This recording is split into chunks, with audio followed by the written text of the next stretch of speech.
We've never come second, and we've never come third. So if he does beat France on Saturday, he has achieved the second best result England have ever got in the tournament. I think that no one cares, right?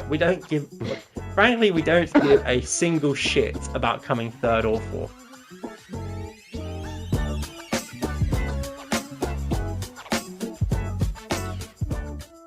Welcome to the Backseat Manager podcast, the football podcast for people who think they know better but probably don't.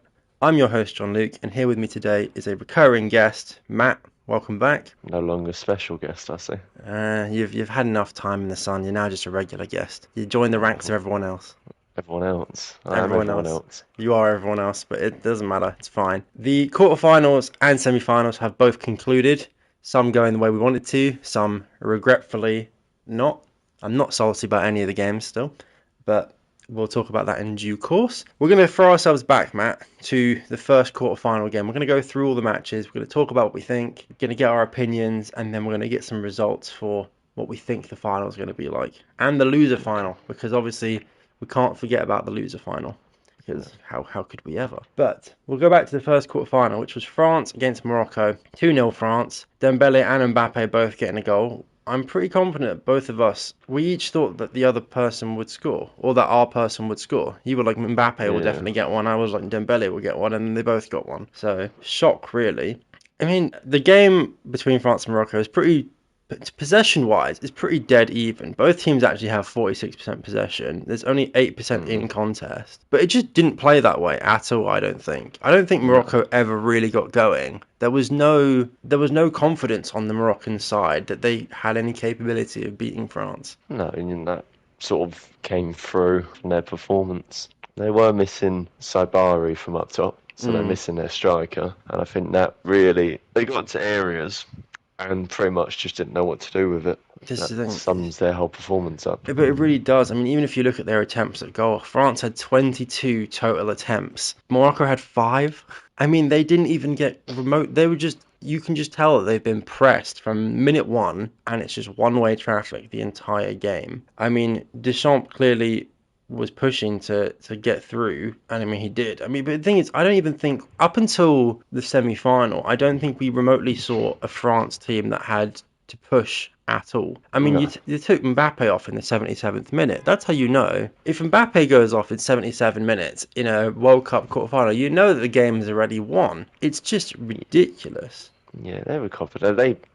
France saw the fact that Morocco just didn't have any clue what to do when they got into the forward positions, which they could do. You know, they could play through France, get to the edge of the box, the final third, and they just looked lost. Completely lost. It was almost like there was no game plan for what to do. It's like getting close to the French goal was kind of like a surprise. It's like we weren't expecting to be here, but now that we're here, what do we do? There was no confidence. Considering that this is a repeat of a fixture in the 2022 World Cup, I believe, where France again beat Morocco to go through. And same scoreline as well, I'm pretty certain, of a 2-0. I just feel like there should have been a bit more confidence is the only word I can use to describe Morocco. Like they were winning games significantly. I mean, they beat Canada 3-0 to get into this quarterfinal. They've slogged through a group stage with Brazil, and yet, they've beat the Netherlands, they've beat Canada, they've played Brazil and done a good performance against Brazil. And then they come up against France, who obviously France were the favourites completely. But it's almost like we haven't even seen the same level of team. It's like they didn't even try. Morocco were probably one of the opposite of dark horses. They were really fancied because everyone thought they were really good. I mean, they didn't really deliver in any game. And I mean, the Brazil game, they took the leads. And then from then on did nothing. They took the lead against Scotland within a minute and realistically could have drawn it. They did nothing. They scraped past Haiti. They beat Netherlands on penalties. The Canada game, they won 3-0, but that was not representative of the game. And it was no surprise that they went out to France. But again, it's another team who went out without any real... The Moroccan players are not going to look back at that game and think we did everything. We tried everything. Didn't. we put as much effort in as possible. They didn't really. They won't look back at that game fondly. It's a game to Um, forget for Morocco, I think. it's again to forget, and it's a game.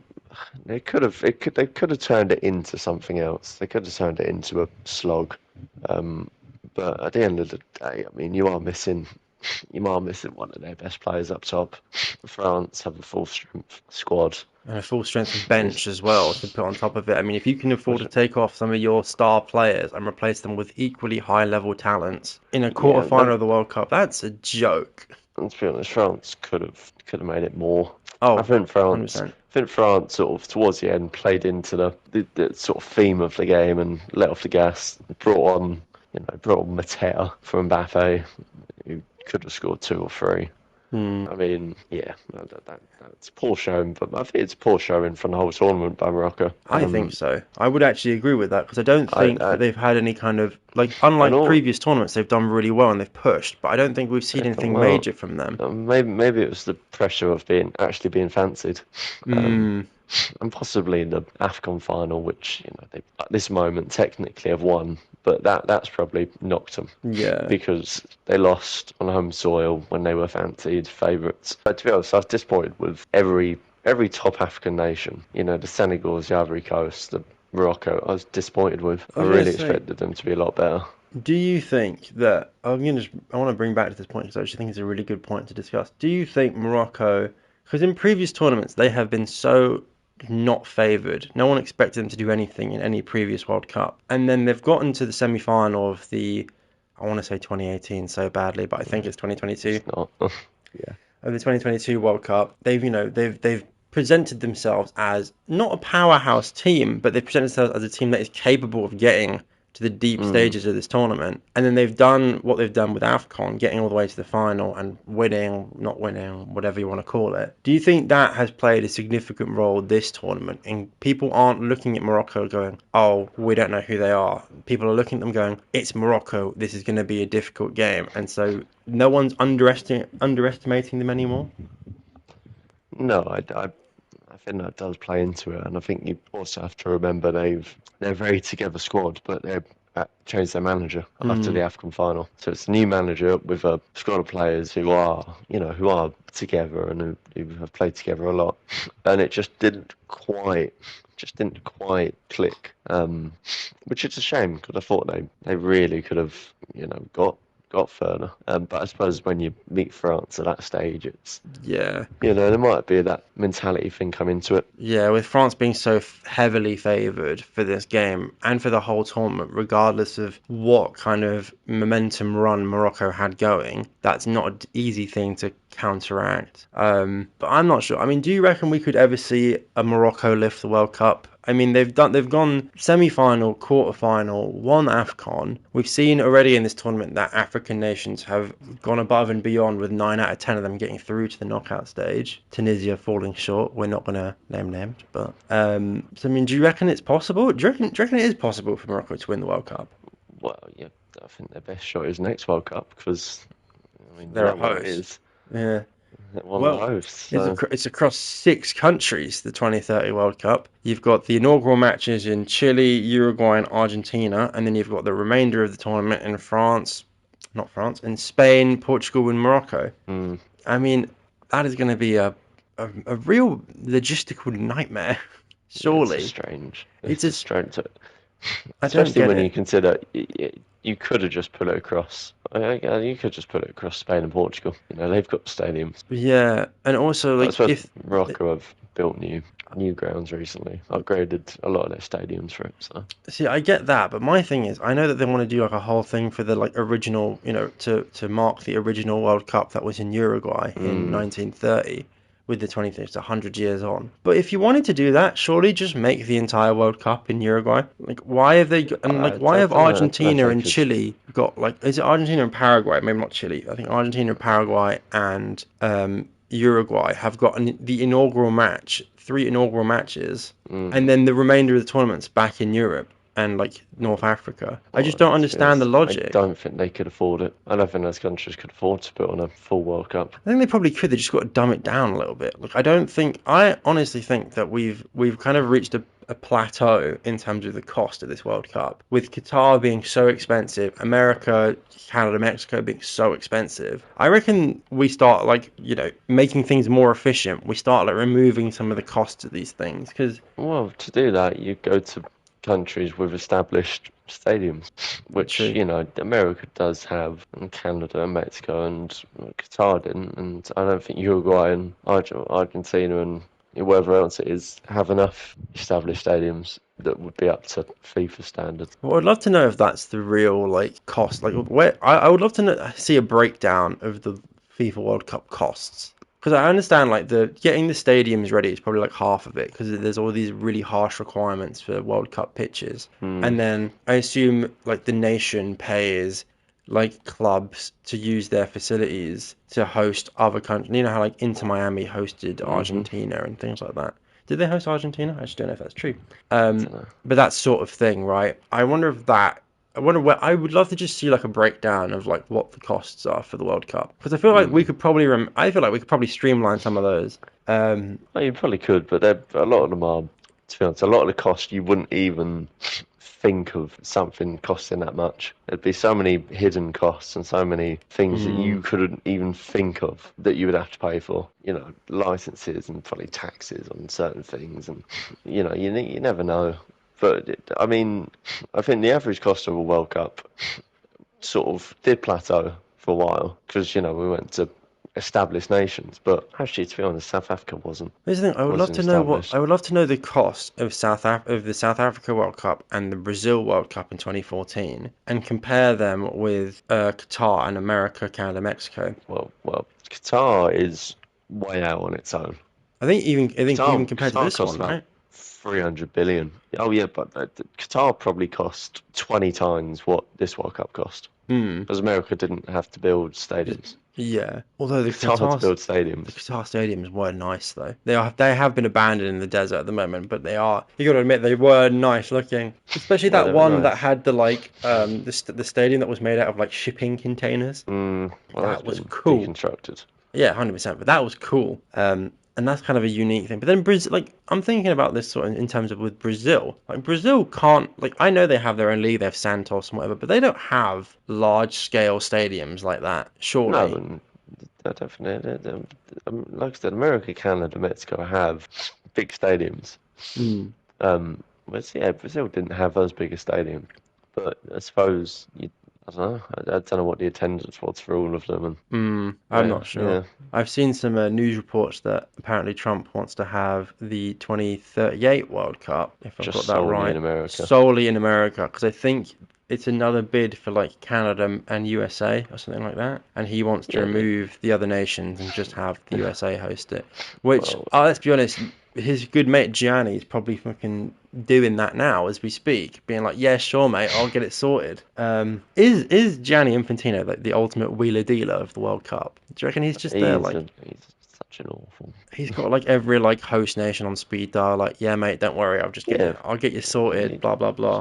Infantino probably gets 100 phone calls a day from various people who might be able to pull strings, getting a country to host a World Cup. Do you reckon his emails? Do you reckon he's up to date on his emails? Do you reckon he's like? Do Probably not. you reckon he's got like 4,000 unread emails? He's up to date on the ones that promise him money Yeah, nothing else. to maybe have a meeting or something, or to maybe, put a few levers. Hmm. Which we know well, Qatar got the World Cup. So, Yeah, it's just a whole. But that was prior to Infantino, right? That was still in the Sepp Blatter era. oh yeah, that was Blatter and Platini, but Mm. well, yeah, but then Saudi Arabia. Saudi's got is that the next one? Saudi's the one after 34. So interesting. They've I don't they've the actually ones think who've I actually don't think Saudi will do that because they've got the infrastructure already because they have their own league, which obviously I know the stadiums aren't exactly like world beats, but let's be honest, Saudi Arabia has more than enough money to build capable stadiums. well, if you are going to put the World Cup in that part of the world, Saudi is the only place which would make sense. Mm, But Saudi have bought, I mean, every sport. They bought golf, the live golf, they bought boxing. I mean, they've just buying every sport in the hopes that people forget about the rest. true. Very true. Well, look, we'll But move it, away from yeah, Middle East FIFA politics, right? Because move away from the future. we'll go away from the future. We'll come back to, well, the past, actually, to go to our second quarterfinal game, which was Spain beat Belgium. 2-1 Spain. Fabian Ruiz and Mikel Merino scoring for Spain. What was it? Charles de Ketelaere? Catalara. Ketelare, can't say his name. Yeah. Scoring for Belgium. I mean, 1-1 at half time. Mikel Merino getting yet another last minute winner. I mean, I've got to say, I think this was one of the more thrilling of the four quarterfinal games, in my opinion. Yeah, Purely I because it think it was. went down to the wire sort of thing. 1-1 Well, until the 88th minute, and you're like, oh, how's it going to go? And Mikel Merino bags another one. Obviously, maybe there's a little bit of Arsenal bias in there from me, but it was I was thoroughly entertained, and I couldn't predict it. It's one of the two out of the four games I couldn't predict, and this was one of them. However, if I'd seen these stats ahead of time, whoa, possession. Let me just go through the possession for this. Spain had 61% possession of the ball. Belgium had 30, 9% contested. So you have a potential of like 70% of this being Spain, right? mm, Which is ridiculous to begin with. So already you can just tell that Belgium have been pressed beyond belief. And then we go to attempts at goal. Not quite France, Morocco, but we've got 17 attempts for Spain with 8 on target compared to 5 attempts for Belgium with 2 on target. Out of those 2, one of them went in, so hats off to them. They managed to get one. But I mean, you've got 17 shots with 61% possession. You are just battering them for 90 straight minutes. yeah, well, you would expect Spain to have the ball. That's sort of what they do. And Belgium, to be honest, I think most people were surprised that Belgium even scored. Spain hadn't conceded to that point. Mm. So Belgium getting a goal is quite a good thing for them. Um, but yeah, I think I had Belgium winning that on the basis of, well, they've got fortunate so far to get to where they are. Why not? Why can't it continue? Mm. And yeah, but to be completely honest, it took a little, goalkeeping error from Sonny Lamons to really settle it. To give it I to mean, Spain, to be fair, yeah, it because was it it was was a bit of an error. Spain were the better team, but Belgium, you're not going to count them out. But yeah, a last sort of minute again from Marino, sort of just being in the right place at the right time, capitalising on any potential error. Mm. And yeah, I think the better team went through Well, I mean, ultimately. I'd like to bring up this little fact, which might change your mind about how you think about this. So the last 5 head-to-head games between Spain and Belgium, it obviously includes the match that has just been played. So obviously 2026, Spain beat Belgium 2-1. 2009, right? Spain beat Belgium 5-0. 2008, Spain beat Belgium 2-1. 2005, Spain beat Belgium 2-0. 2004, Spain beat Belgium 2-0. So if you actually look at their head-to-heads in World Cups, I mean, I think some of those are Euros potentially, but their last 5 like meetings in competitive tournaments, Spain has not lost Belgium once. So maybe that's something to consider going No, but forward. If we ever see another Spain Belgium matchup, that it's a sure thing that Spain will win it. But I don't know. It's just I know I went into this game genuinely believing that Spain would win it, not with yeah, ease, but I might have said with ease, but not. I don't think it would have been the most carefree ride, considering their abilities and performances in previous fixtures. I was thinking, Spain are looking a little bit on the ropes. It's not mm, looking super comfortable. However, I did expect them to kind of breeze past Belgium, just because I didn't think, maybe this is a bit harsh on Belgium, I didn't think Belgium realistically deserved, based on their performances, to be in a quarterfinal. But then I don't think any of the nations from that stretch of the tournament, I guess it's just the way the tournament goes, isn't it? You get lucky with the mm. draw to get to certain places, but I wouldn't have pegged any of those countries from that quarter to remotely get into the quarterfinal. No, I don't think Belgium. I don't think Belgium was settled as a team. I don't think they played particularly well. But that sort of, if you can get to that stage without playing anywhere near as good as you can, I think you've always got a chance. And they've pushed Spain as far as any team has. Mm. So for that, I don't think I was particularly too wrong with my thinking of, Belgium have something going for them. but Spain's quality did just play out. If that game went on for another 90 minutes, I think Spain would have won it Fair, by a couple of goals. very fair. But I mean, But I think Belgium held on well. there's a couple of things I wanna discuss with you about the Spanish national team and actually about Belgium. We'll start with Belgium because we've got less to talk about with them. Do you reckon this is Kevin De Bruyne's last World Cup? Yes. You don't think he makes it to 2030? No, he's Kevin De Bruyne will be retired or in the MLS by 2030. Even by, to be honest, by the next Euros. Oh, you don't even think he I plays in don't the think next that. Euros? I He reckon he might gets a get to send the next off. Euros. I reckon he gets a Yeah, he send might off. get to the next Euros, but I think that's sort of. I think De Bruyne is the last one of that generation. I know Lukaku's there, but Lukaku's unbelievably gone. Yeah. I mean, Bruyne is the last real remnant from that generation, Mm. that golden generation that still has any sort of attention on them, still has any expectation. And this was it. That was the last. That was it. I mean, That was the last. I will Because say Belgium is they're sort of the prince in football in this one because they're the only team I believe ever to be ranked number one by FIFA and not win a major trophy. yeah, I think you're right.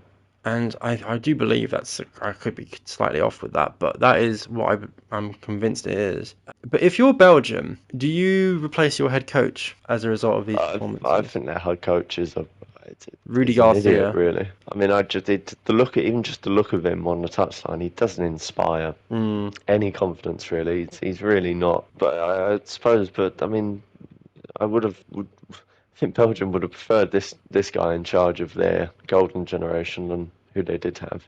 yeah, fair. I do back So that. I don't think he's terrible, but I think a lot of his decisions in that tournament were wrong. And I think he only really got through that Senegal game because he took his, De Bruyne and Doku off and just hoofed it up to Lukaku and got a Mm. bit fortunate. I mean, turning away from Belgium, because I do agree, I do think they were a bit fortunate for that. Turning our attention to Spain, because obviously they went through to the semi-final. We're going to get onto that in a minute. But what are your thoughts on Lamine Yamal to start with, and what are your thoughts on Spain not really having like an out and out powerhouse striker? Because I've thought about this a couple of times. Because they've got Oyarzabal up front, Hmm. right, and he played up front, and it came off in the 79th minute for Nico Williams. They've got Lamine Yamal, who plays obviously on the right. They've got Dani Olmo, who can play on the left or slightly behind him. But what do you think in terms of, because I think every nation that goes, quite far forward has got that star front man, right? Hmm. England have got Kane, Norway have got Haaland, Argentina have got Lautaro Martinez or Messi. I don't remember who Switzerland have got. They've got someone. I know they do. Maybe Switzerland haven't got anyone. Mbolo. You got Mbolo? Is he a forward? I've got Bola. You got Yeah. Mbolo. Mbolo is a pretty solid player. Yeah. Wouldn't And put him in the same category as Messi and no, Haaland. I wouldn't. But do you know what I mean? I can name him, which is a whole thing. But this is the thing. I feel like do you think that this question is twofold? Is what do you think of Lamine Yamal, and what do you think of Spain not having a traditional star frontman? Well, firstly, with Lamine Yamal, I think he's just watching him. He's special. I mean, watching him in the last 2 years, he's special. But he's been sort of not particularly. The last Euros, all the attention was on him. And watching him, the way they played, it was Nico Williams and Lamine Yamal who were the two main contributors. You watched them, the ball went to them a lot. They were the ones who were scoring and assisting. This tournament, Lamine Yamal's a bit quiet on that front. Mm, The ball goes out to him a lot, but he's not really got many goal contributions. He's not quite the same sort of player as he has been for Barcelona. But I think that's the beauty of Spain is the fact that they don't need him to perform for them to be as good as they are. But I think a lot of other teams, England, Argentina, rely on one or two players far too much. mm, So for Spain to have someone like Lamine Yamal, who's still very young, not perform to the same level, but still, get through these kind of games and still look like one of the best teams, I think is, really comes down to the fact that they do have someone like Oyarzabal up top, who I think is probably one of the most underrated players of the tournament, because you call him, you say, well, they haven't got an out-and-out striker. I think, what is it, 16 goals in 16 appearances yeah, for something. Oyarzabal I do believe it is in his last roughly it. 16 is better than a lot of strikers, and his overall play, the way Spain play, I think they are the only nation who can have someone like Mikel Oyarzabal at top and actually not feel any detriment because they don't play, they don't play through him in a way that you would with an out-and-out striker. They use him. He's used as a sort of false nine, Let's say he's almost a in false which nine kind of. Not he's not necessarily a target man, but he sort of distracts and then slips in behind. in that his movement, you watch his movement, it's very clever. You watch the times where he drops and gets on the ball, it's very clever. I mean, but there's other times he stays up there on the shoulder of the last defender. I mean, he can do it. I mean, he can do it all. And I think, in the last Euros as well, I think this was the same talking point. You wouldn't start for Spain up top if you weren't a really good player. And I think that even if, I think it's one of those ones where on paper it may not look like he's the best option, but when you have a team, and this is the same group of players that won the last Euros. When you have a team who can win, you have a team who play well, you don't change it, and I feel like it's probably one of my favourite sort of things when watching football, watching other teams. When you see players who aren't rated highly by the general sort of consensus of things, or you see a player playing slightly out of position, but all works, it just works as a well-oiled machine. I think it's great because I mean, you don't need big names to win games, really. You No, need a it's team, so and fair. especially at this rate, in this international competition, you need a team that can win, Well, this is the and thing. Spain So have that. do you think? Because I know we had a lot of discussion when Tuchel announced our England squad, and we were talking about that he was trying to build a team rather than just put the best players that we've got out there. Luis de la Fuente obviously has been in Spain since 2022, and I mean he's already done wonders since then. He's also worked previously before that with the Spain youth teams, like the under-19s, under-21s. He was there, so and this is a man who's built his career in Spain, right? I mean, do you think he's almost perfected another Spanish powerhouse team that we used, because we saw them do well in 2010, and that was a team and a half. But this is a Spanish Yes. team that has no. This is another thing I want to say is, I know they haven't got that many, but this is remember a Spanish team that has no Real Madrid players in it. No, but you clearly don't need them. Evidently I mean, not. I mean, it's one of those stats you're like, really? But then when you sort of appreciate the fact that the only two Real Madrid players are Carvajal, who's now left Real Madrid, and Dean Howson, who I don't think is better than Laporte or Kubasi. Mm, I'm not surprised, and he was injured a bit last year. He didn't have the best first season, so. But Spain are they don't have the same names in the team. mm. They don't have a David Villa, they don't have Fernando Torres, Xavi, Iniesta, Busquets, Ramos, Piqué, Puyol, Casillas. They don't have those kind of names, but they're gonna. They won Euros 2008, then won a World Cup in 2010, and they're doing it again. I mean, they really look like they're doing it again. They do have really, really good squad, and they do have Nate, they have Rodri and they have Lamine Yamal. But apart from that, the rest of the team it just works, and I think it's the way they play, only they can play.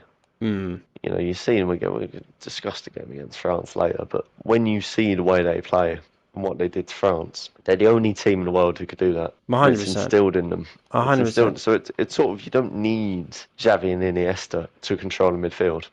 Although this being said, obviously they haven't got like those level, those big names of players. However, they do have the most valuable player at this tournament in Lamine Yamal, who is worth like 200 million euros, I believe, which is, I think, puts him at the number one. Like, I think he's the highest valued player on the planet. I assume mostly because of his age and the fact that Oh, he's like he certainly dominating should be. dominating every tournament that he's in.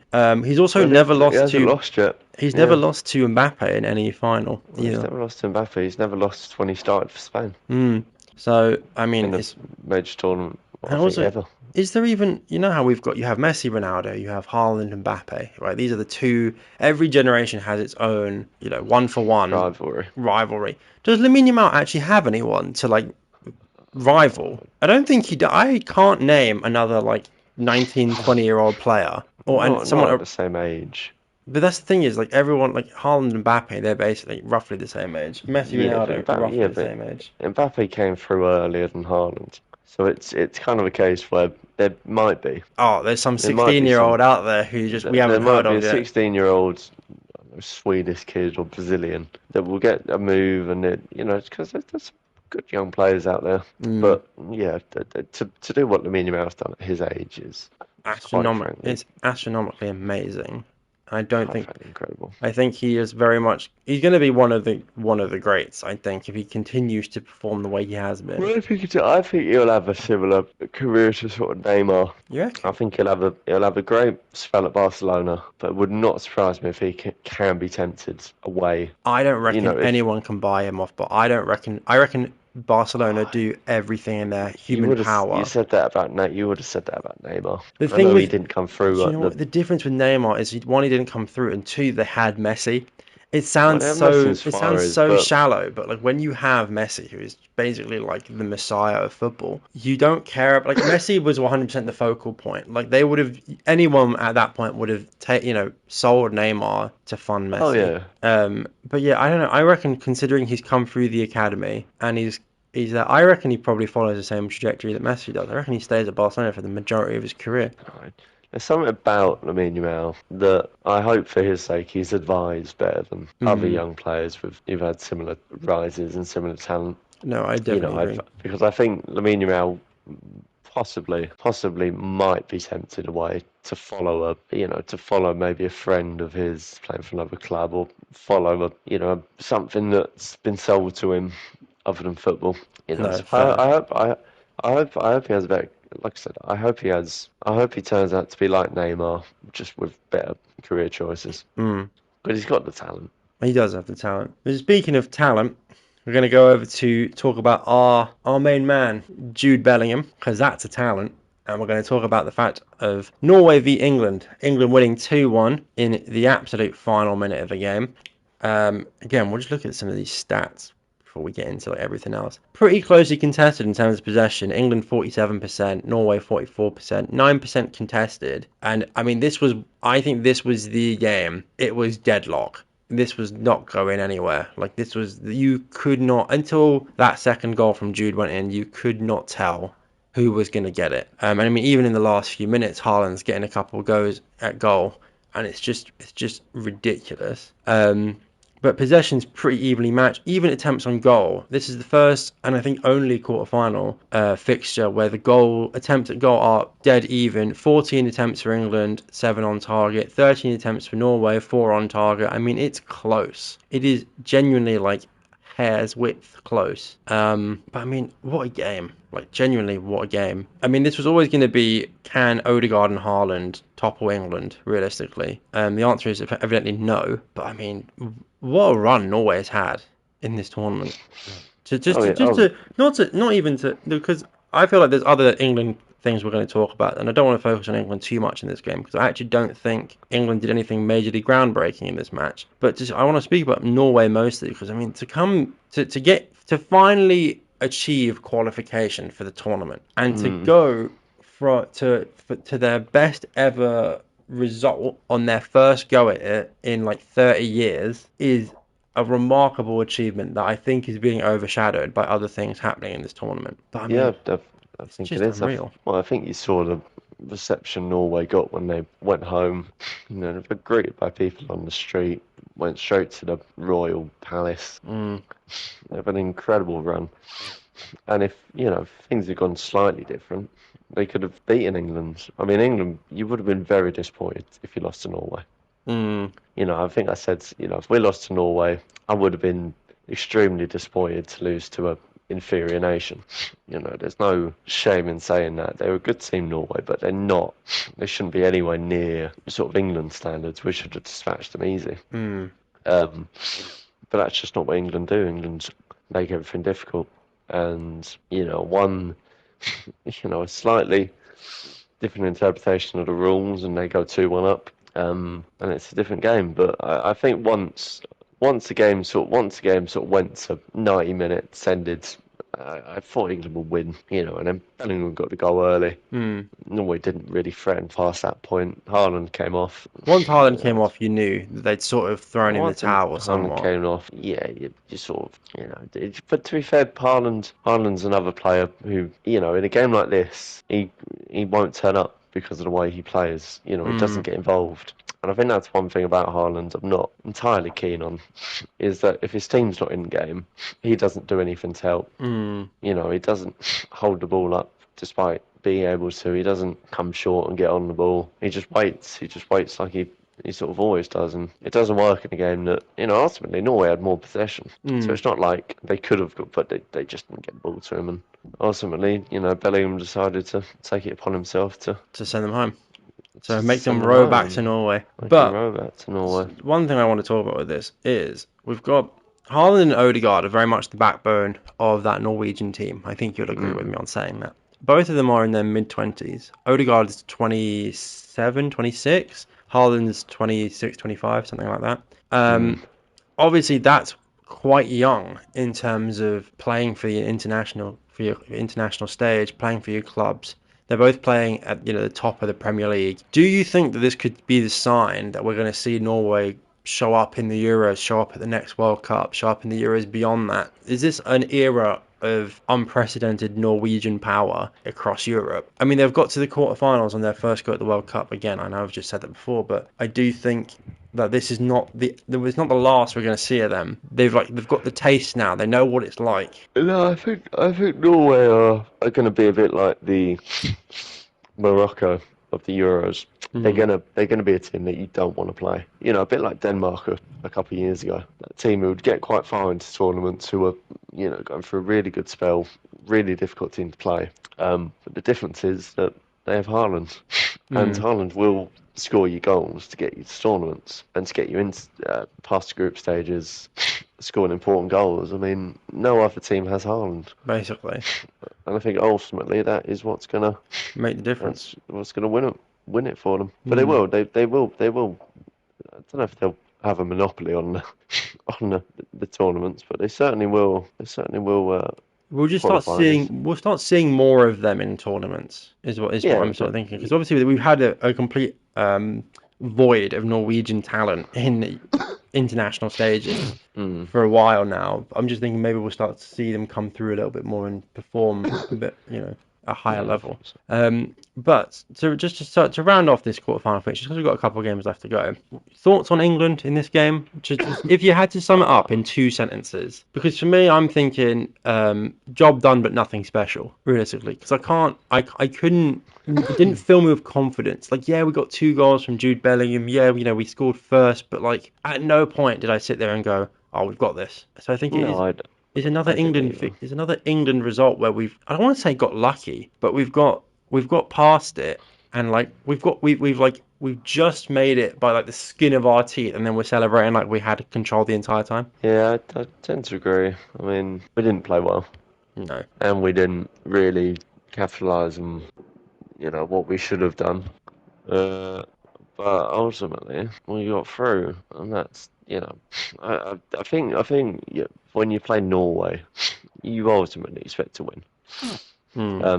I just think with how we play or how we did play in the game, and especially given the fact that we had to take Declan Rice off at half time, Hmm.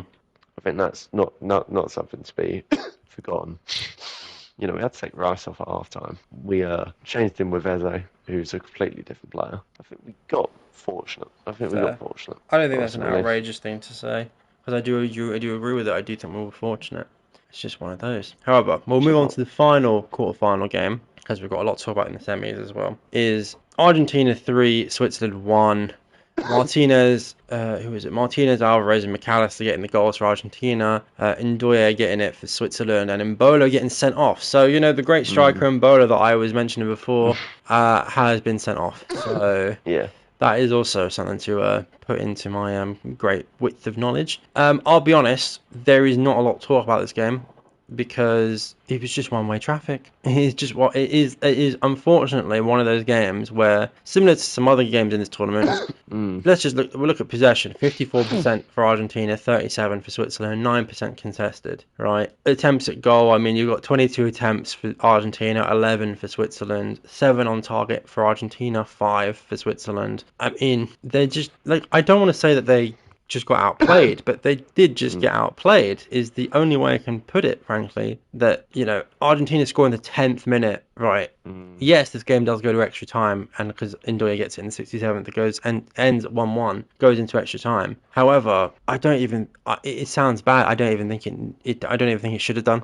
I should have done. I mean, Switzerland weren't bad. And they ultimately up until the red card, I think they probably could have won it. Mm. But after the red card, they had no chance really. I mean, thoughts on the red card? Do you think it was deserved? Do you reckon it was soft? What do you think?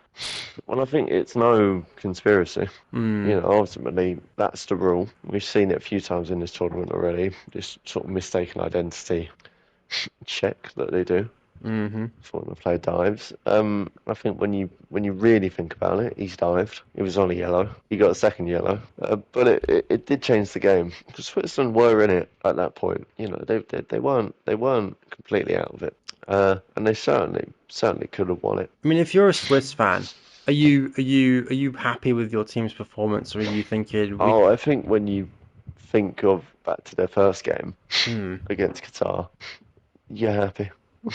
fair, honestly, You are happy. very very fair.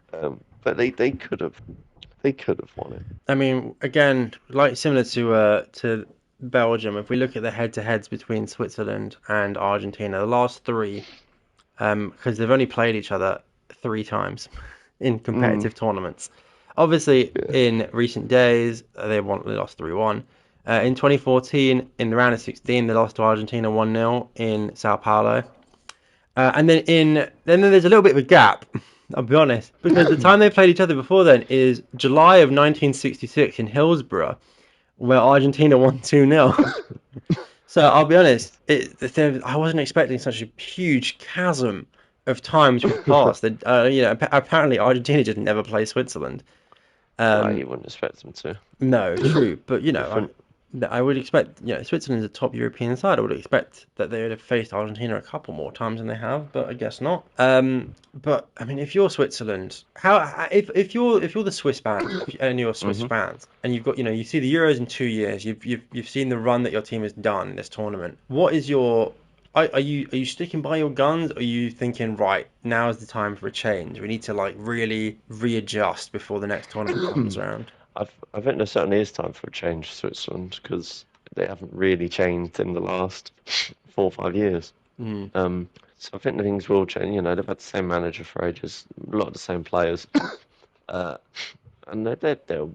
I think they did well this tournament. To win a penalty shootout, which they've never done. Mm. To beat, Colombia was pretty impressive. I didn't see them doing that.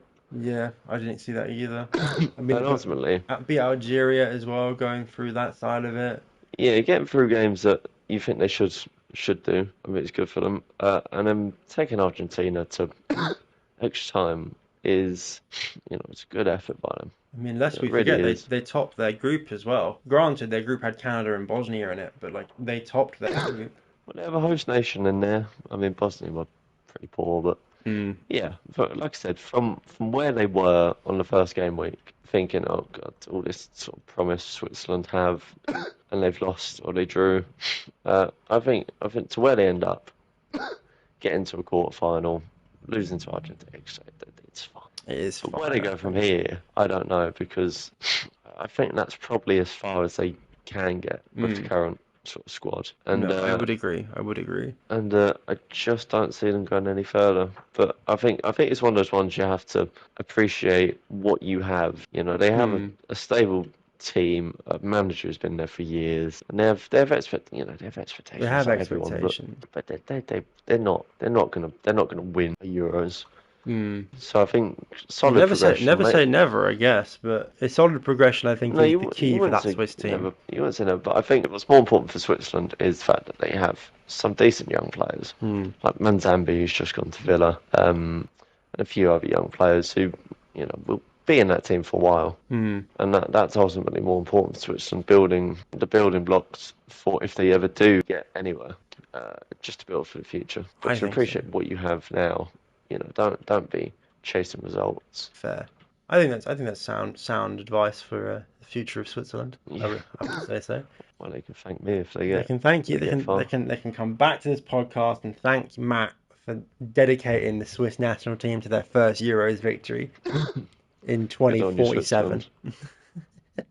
2089. 2089. 89? We've changed We've there's Euros every 1 year now. every yeah, In 2089. we've just binned off the everything. All right, however, let's keep get back on track. So we've now got our four quarterfinals summed up. France go through and play Spain. England go through and play Argentina. So we get down to a best four. Right, France, Spain. Let's go with the first semi-final fixture. This realistically could have been the final.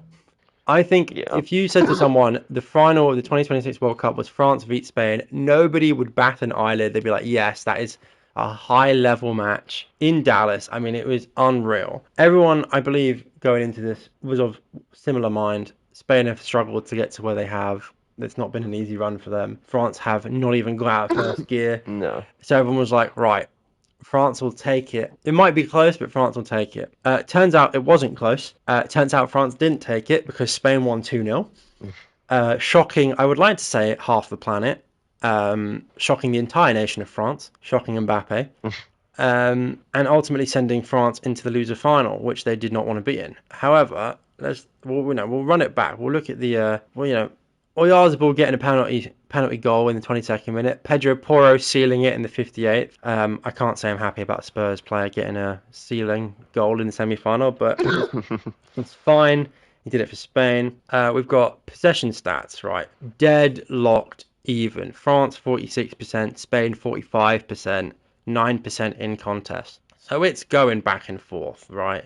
Attempts at goal, 10 for Spain, 10 for France, 3 on target for France, 2 on target for Spain, right? So it is a deadlock on paper. It is unreal. However, and I think I'm not the only one who thinks this, watching that game, France, again, were finally pressed to do something and still didn't get out of first gear. I think it sounds really bad. I think they had it almost too easy getting to this stage of the tournament that when they finally were met with an opponent who, we actually have to try, we actually have to push, they couldn't do it.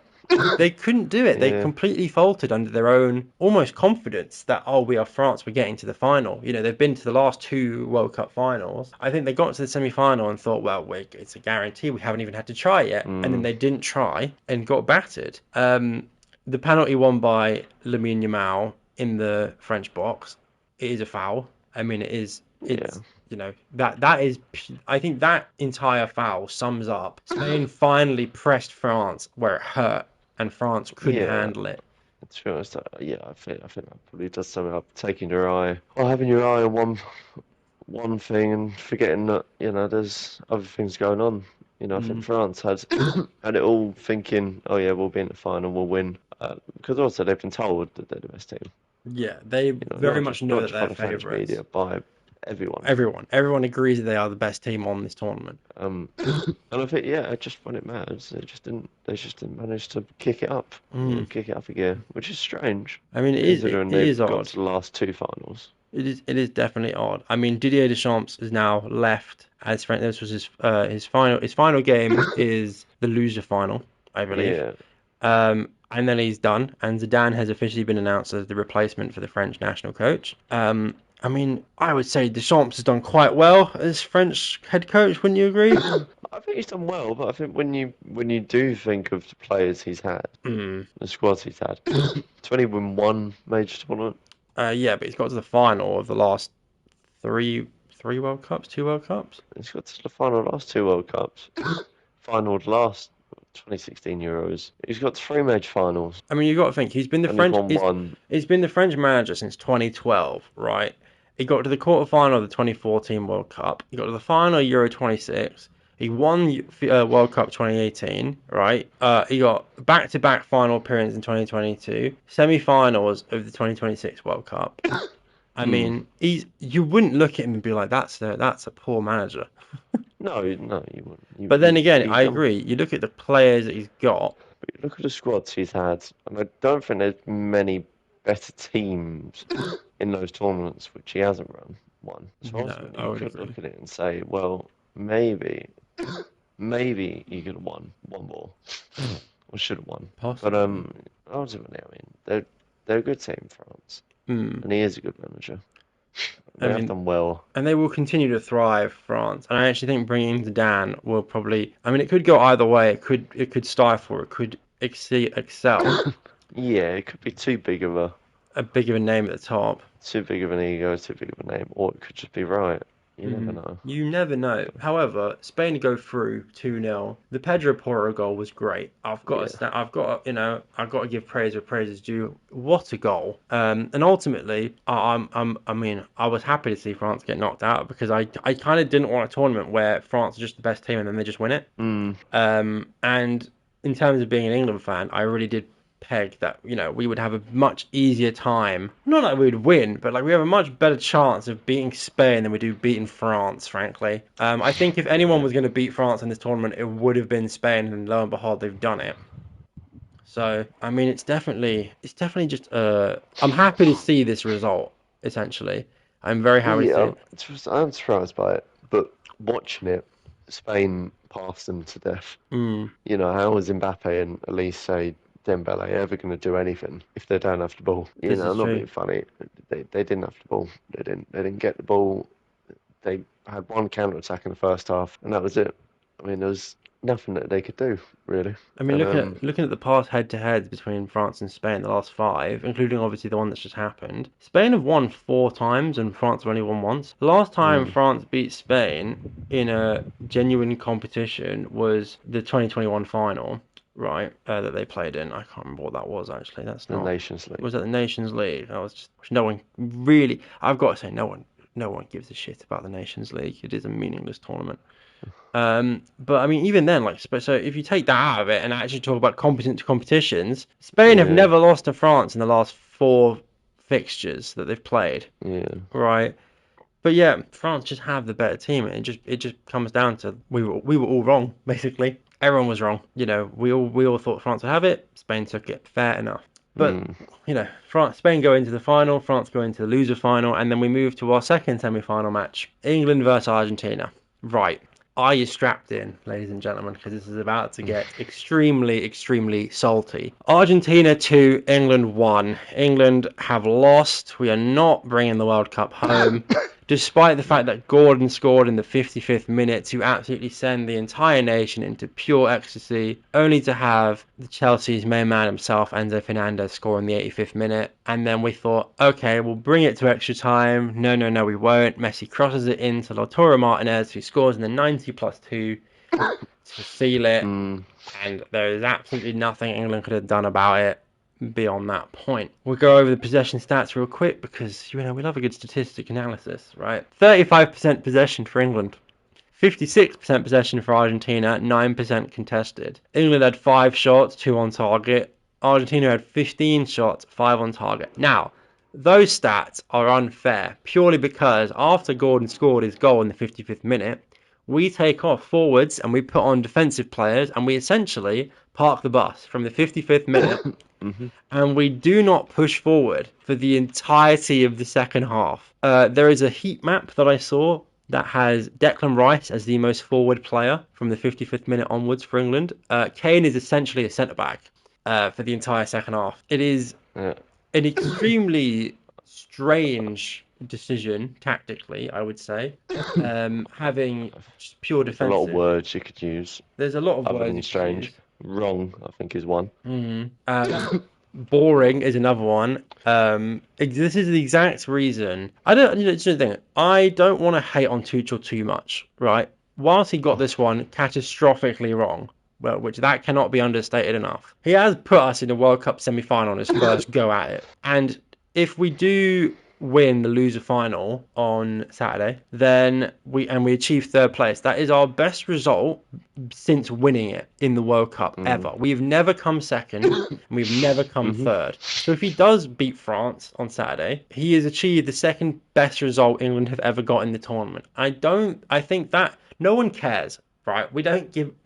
Frankly, we don't give a single shit about coming third or fourth. No one. I don't even think England or France want to play this game. However, I do think he has just had a significant tactical blunder against Argentina, and I don't understand why. Considering his main thing was we brought him in instead of Southgate because to change to tactically change the way we play, and we have just defended, and we're not very good at it. Considering the defense is the worst part of our freaking team, it's the weakest section of our squad is our defense, and yet we relied on the heaviest when it mattered most against a team that is known to be an absolute attacking, dominating force. I cannot make heads or tails of it.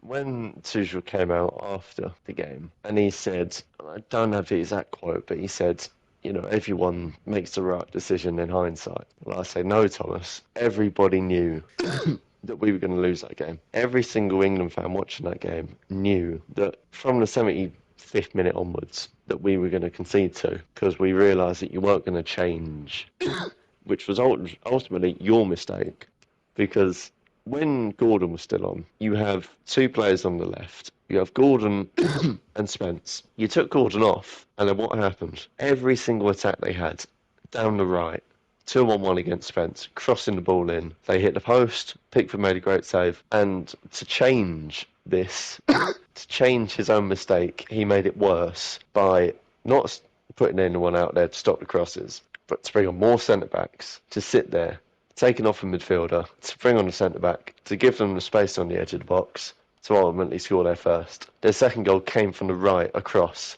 because you didn't put anyone out there to help Spence stop the crosses. It is the worst, worst bit of tactical suicide I've ever seen from a manager. But I And can't I've watched agree Gareth more. Southgate destroy our chances at two finals.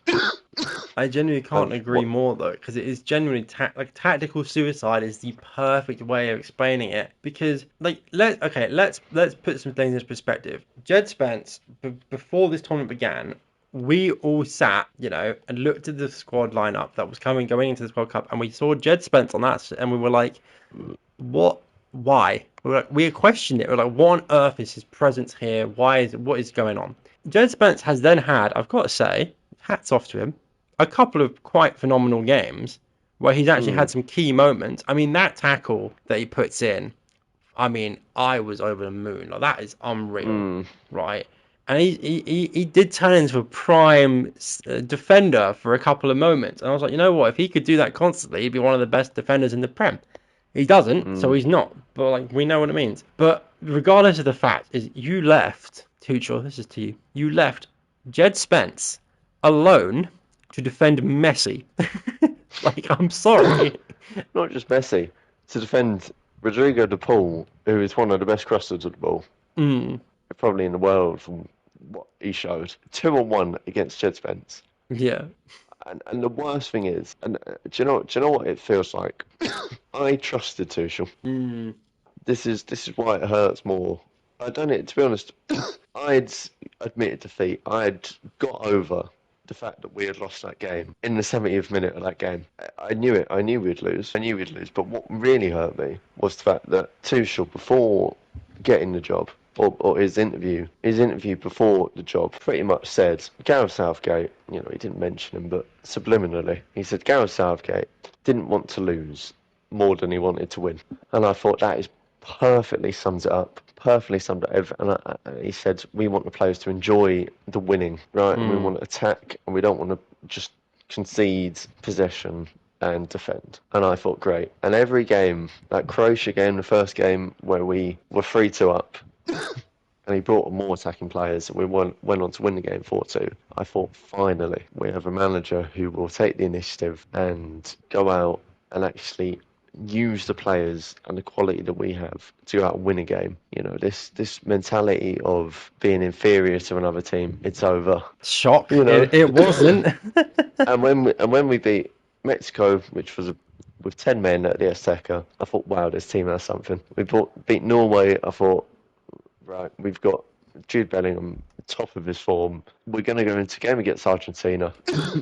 We're not going to sit back and force Bellingham to be an outlet when he hasn't really got the pace to do so. We're going to have the team around Bellingham, and he's going to win us this game. And what happens? We actually go 1-0 up, which I thought we had to in that game. You know, I thought we had to go 1-0 up to sort of open them up a little bit. But it took Gordon off for Conser. And it's the single that will go down as the single worst substitution in history. And I've Because got not to only say, did you lose the pace of Gordon on the counter, you then took away his defensive. You took a player away from Messi's side of the pitch. Not that he has a side of the pitch, but the side he was on most. You took a player away from that side to put it onto the other side. To stop crosses from the other side, despite crosses coming on from the right. I can't actually believe what he's done, Tuchel.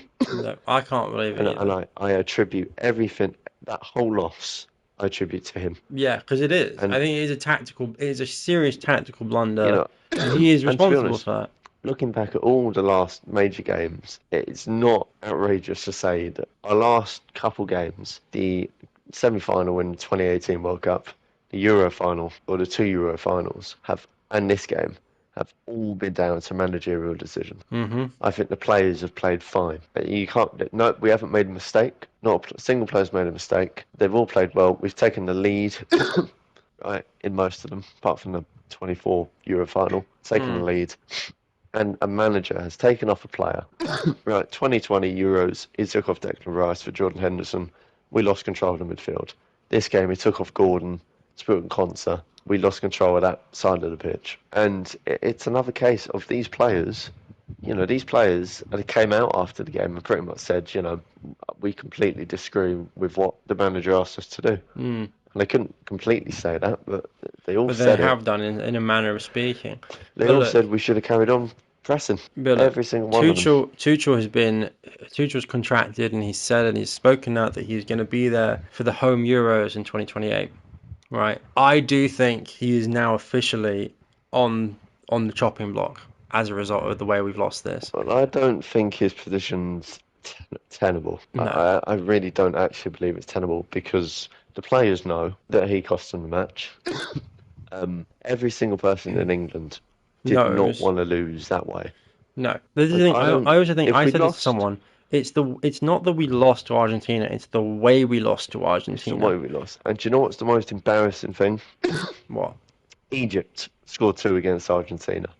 Cape Verde scored two against Argentina. Switzerland scored one, then got a red card. They could have beaten them. They really, really could have beaten them. And we scored one and sit back. Cape No, Verde didn't it's sit tragic. back. Cape Verde didn't Egypt. sit back. Cape Verde with their left back scoring the greatest goal of the tournament. That is 100% goal of the tournament, by the way.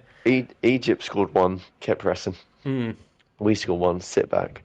And Tuchel's tried to blame it on the English mentality. He's tried to blame it on the players. And it's all him. It And is all him. I genuinely do not think that his position from now on is tenable because no one in this country cares about qualification No. for the Euros because we're going to qualify. Well, Nobody cares about. we don't even need to I know, do the we qualification. are, but no one cares about the Nations League. No one cares about friendlies. So Thomas Tuchel has 2 years, pretty much, of games that no one cares about. Games which are completely insignificant that are not going to improve anybody's opinion of it. Then he goes into the Euros, and he has no choice but to win it. No, he doesn't. He has to if he wants to remain If he as doesn't win England it, head coach, he has to win it, which is like it's the most it sounds ridiculous to be like either win this tournament or you're gone, but that is the state of the English national and I team. genuinely think it was the same for this tournament. I think he had to win it. I see no reason why we couldn't win it. We'd done the hard bit. You know, we'd done the hard bit. We'd got past really difficult games. We took the lead in a game, and he threw it away. And it just hurts more because he said he's done the exact same thing he said he wouldn't. You know, and we've all trusted him. We've all thought, okay, well, when the moment comes, we'll go and attack. And if we had just kept Gordon on, all we needed to do was bring Saka on the other wing. All we needed to do was bring Saka on, and then after a while, swap Gordon for Rashford. Or maybe bring Rashford on through the middle because Kane doesn't have to pace on a counter attack. He plays too Yeah. deep. All you need to do, or bring someone like Kobe Mino on to control the ball Has Manu even played a because single minute of this World he Cup hasn't yet? played a minute. He hasn't played a minute, but it's quite funny. It's something that Michael Owen said, which I actually completely agreed with. He said, bravery is not heading the ball out of your box after sitting 10 men behind the ball or 11 behind the Mm, ball. Bravery is keeping the ball, doing what Spain did, actually mm. keeping the ball, playing it around when you've got a lead. And like I said, nothing will sum up how wrong of a decision Thomas Tuchel made by the fact that in the 90th minute we had Ivan Toney, who hadn't played a minute, Come on for John Stones. And Dan Burn as our two strikers. Oh, I did think it was the most English thing ever to have 6'8" Dan Burn up front for the final second of the game. Dan Just Burn 6'8". and the final act of the game is the most English thing ever as well. Give the ball to Elliot Anderson, who just hoofs it, praying that Dan Burn will stick his head on it, Yeah, and he does, but it just doesn't go like the direction he wants it to. honestly, it is the most pathetic way any team has gone out this tournament. And like I said, I just do not think Tuchel's job's tenable. No, I don't think so. I, Okay. I don't think it is. I mean, if we win today, then maybe it's different. Hmm. But I think Who England have no choice but to win today because you have to show some sort of so you have to say something as a result? mentality. You have to. Which is the worst. The worst bit about it is we have to win today against France to prove that we've got something going. Well, to, However, to prove to none of the ourselves. yeah, but the thing is, none of the players on both sides even want to play this match, so Well, it's going to be I really think dull. ultimately, if England don't go out and win it 3-0, I think that you've learnt nothing from this tournament. Hmm. And ultimately, you're going to go into next Euros in the Yep. exact same vein of form. And ultimately, if we win a Euros, I don't even think that's going to require anything. We've You know, never we won have it. to. We've never won the Euros. No, but I don't think the Euros are that prestigious enough to actually say, hey, look, we've had such a good team for about 8 years now, and by the time the next Euros about 10. That's if we win one Euros in then 10 years, that's not enough. It's not enough. No, it's not You have enough. to win this World Cup, then you have to win the next Euros Yeah. to actually say, hey, look, we've actually achieved something. Yeah. It's not So enough. I think it's completely pointless the fact that he's thrown this tournament away, All right. because we had to win it. Two. We're gonna round up in a second, but I've got two last things I want to talk about. One of them Uh, being your prediction for the final, but we'll get on to that in a second. oh, great. I want to know what your thoughts are vis-a-vis the sanctions that FIFA should probably impose on Argentina for their actions after the game, which I feel like most of the public media is trying to downplay a little bit, rightfully so, Mm, because it's obviously very politically charged. With the Argentinian players bringing a banner from one of the fans onto the pitch talking about the Falkland Islands. mm, And I'll get my opinion out of the way first because I'm curious what you've got to think about this. Because I do believe that if England had won against Argentina and then we brought on a banner that said, mm. oh, the Falklands are British, we would be absolutely slewed by the Oh yeah. entire tournament, the entire international community. Everyone would be going online calling us racists and colonizers and blah, blah, blah. Mm-hmm. And we would be like basically forced into submission and people would be getting red card bans and things like that and da da da. Argentina brought is the exact same scenario. They brought on a banner that said the Malvinas are Argentinian, and the first thing that happened was British media went on full mass panic and we're like, okay, problem. And then it's gone to a FIFA independent committee to determine whether it was problematic or not. I'm like, Mm. what on earth? Like, how can that not be problematic? Like, how does that require a whole panel to decide if it's problematic? And the best bit about it is that this panel won't decide anything prior to the World Cup final. And you know that they No. can't because if they do decide to sanction the players who who held the They'd banner, have to that's ban them. they'd have to ban the entire starting 11 of the Mm-hmm. Argentinian squad. So I do think there's a whole controversy on that side of it. I also want to bring up the fact that it's not just the end of the England game, but also the end of some of their other matches, the way they celebrated on the pitch, has been quite appalling in terms of respect for the tournament as a whole. But I do think it's curious that we talk about people would love to throw up conspiracies that Argentina are favoured, and in some aspects they're not. But when you see something like this, you have to sit there and go, "There's no way you can sit there with a straight face and be like, you guys aren't favoured." Somewhat by FIFA. Like, come on. Yeah, well, you say imagine if England did it. We wouldn't do it because we've got far more class than Argentina. Mm. Far more class. And It's just a respect thing. ultimately, it is a respect thing, but ultimately, FIFA won't punish them. Rodri, I think it was Rodri and I think Morata got a game suspension by UEFA for saying Gibraltar was Spanish at the end of the Euro final. Mm. And they got banned for it, one game. So realistically, I would expect all them Argentina players who held that banner One or game stood by ban. the banner to get one game ban by FIFA. I mean, the precedent set Yeah. by a different governing body. Now that was after the final, Mm. Spain's. But I think ultimately, You can't if let something like this go unpunished. they're gonna, well, they are. Ultimately, I think they are. I do think that FIFA do want Argentina to win. Mm. Um, I don't think that they're doing anything particularly for that. I do think Argentina were ridiculously dirty in the first half and should have got more bookings. I think Enzo Fernandez was lucky to stay on the pitch for his, basically punch to the back of the head on Anderson. Yeah.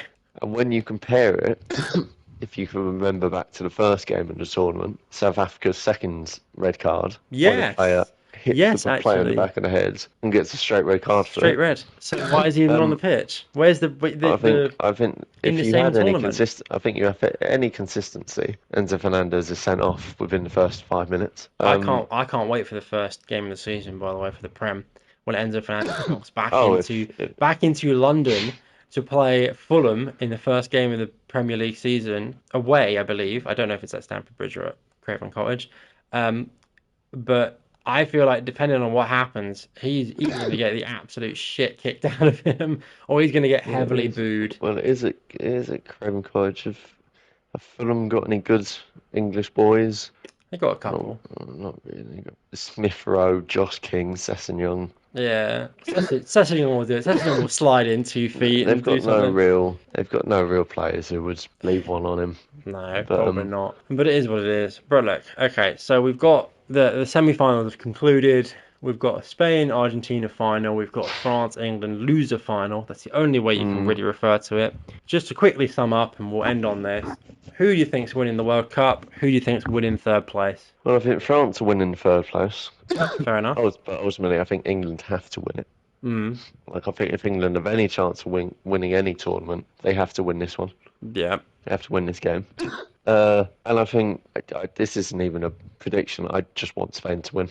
I want Spain to win so bad. I want them to You win like know, 4-0. even if it's a Mark Cucurella hat trick, I will Yeah. grow my hair out to make it look like him if he scores. Oh, Like it's one I'm of those holding ones. I you're hate you're Cucurella. you're getting held to that. I hate Kukurea, but you're getting held to that. I hate Cucurella, but ultimately, if he wins that game, I will be I very happy. my And it's a personal shame he's. hope.